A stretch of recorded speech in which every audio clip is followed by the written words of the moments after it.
Welcome back, everybody. Now, some of you out there might be thinking about having a little one, and how's it going to affect your relationship? And joining us, right on cue. Good job. Anyways, you know, kids today, huh? They always get in the way.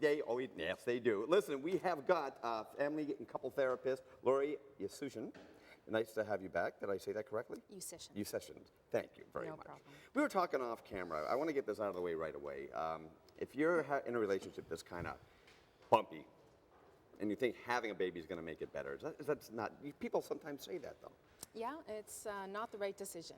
It adds more stress, makes life more complicated. Right. It doesn't usually fix the problems in your relationship. Okay, but you are planning a baby, and it's a big joy. It's a huge joy. There are some Absolutely. great parts about that, of course, obviously.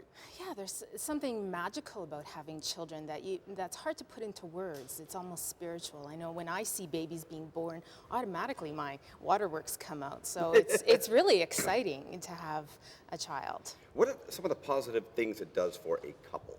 Well, it can create a common goal and common bond between the couple. So it gives you a focus and a connection.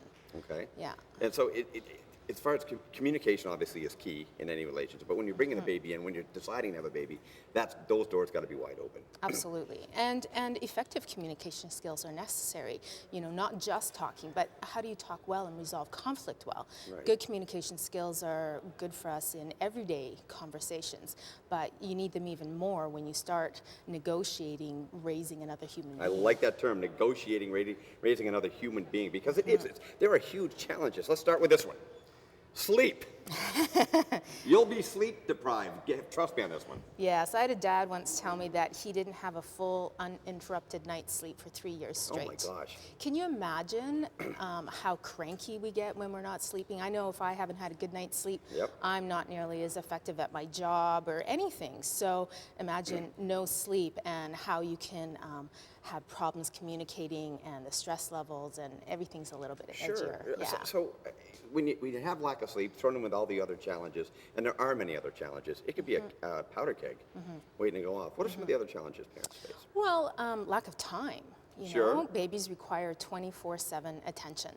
And so if you barely have time for a shower, can you imagine, you know, how are you going to have time to have that couple time or have a date? Those little things that we take for granted, like you just said, a shower, just taking 5 minutes for yourself, they go right out the window, seriously. I mean, there are a ton of challenges to keep in mind. Finances is another one. Yeah, babies are expensive. Formula, diapers, equipment, tap dancing lessons. Yeah, that's You true. know. Keeping them all active, of course. Absolutely. Today's economy, we're all budgeting, and add children in the mix, and we have to really watch our money a little bit more. So is that something you should do, going back to the communication thing? You're sitting down saying, it's time to start a family. It's almost impossible to set a budget because you haven't been there yet. So what would you suggest?